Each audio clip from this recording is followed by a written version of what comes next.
Salut tout le monde, on est à l'organisme L'Autre Escale. Qui se situe juste derrière nous, ça semble être une maison normale, sauf que non, c'est notre organisme. Alors, allons-y.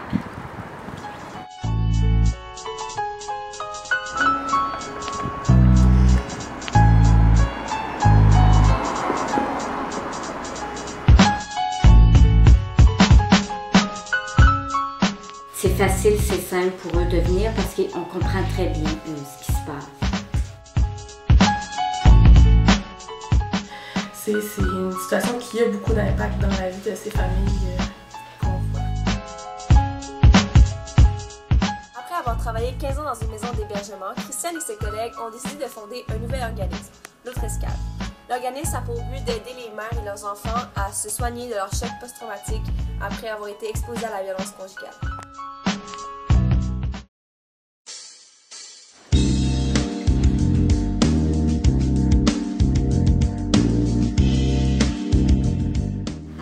L'Autre Escale est un centre qui vient en aide aux enfants qui ont été exposés à la violence conjugale et qui, par la suite, sont exposés à la violence post-séparation.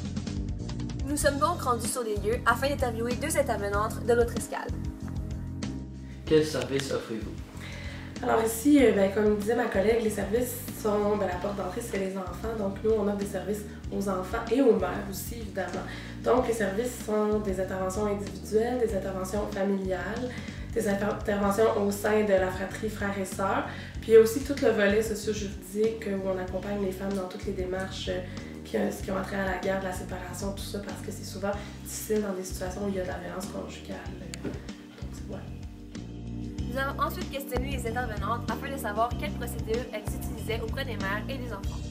Alors, notre façon de faire, c'est on a un premier contact avec la mère. Suite à l'évaluation, on reçoit, tout dépendant des situations, la mère et les enfants ici au centre. Alors, l'intervenante auprès des mères va faire une rencontre avec la mère et l'intervenante auprès des enfants va accueillir l'enfant ou les enfants. Alors, ce qu'on fait, c'est on peut offrir un service individuel.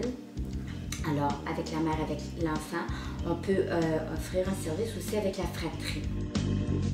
L'exposition à la violence conjugale peut résulter en une détresse psychologique. On peut retrouver des symptômes d'anxiété et de colère violente. Les adultes perdront également toute la confiance de leur enfant.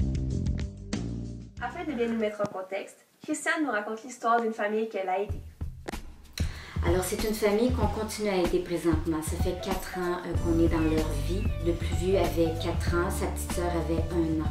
Il y a eu des moments où on a arrêté, ça allait mieux parce que papa avait coupé les contacts et les contacts ont recommencé. Ce sont des enfants qui ont été exposés à la violence conjugale et ce sont des enfants qui ont été victimes aussi de la négligence du père et de la violence du père. Il se passe une crise, il a recommencé du violent à l'école, il a recommencé du violent avec sa petite sœur. Je débarque à la maison, qu'est-ce qui se passe? Et je commence aussitôt à pouvoir parler de ça avec les enfants. On m'a dit à un moment donné, quand il a commencé à me parler de ce qu'il vivait avec son père, et je lui ai dit, tu m'as jamais parlé de ça quand tu étais tout petit. Il me dit, mais je te connaissais pas. Pour démontrer un peu le long terme, à toutes les fois qu'ils sont revenus, parce que pendant les 4 ans, on a eu 2 arrêts, à toutes les fois qu'ils sont revenus, ils me connaissaient, alors c'était facile pour eux de reprendre.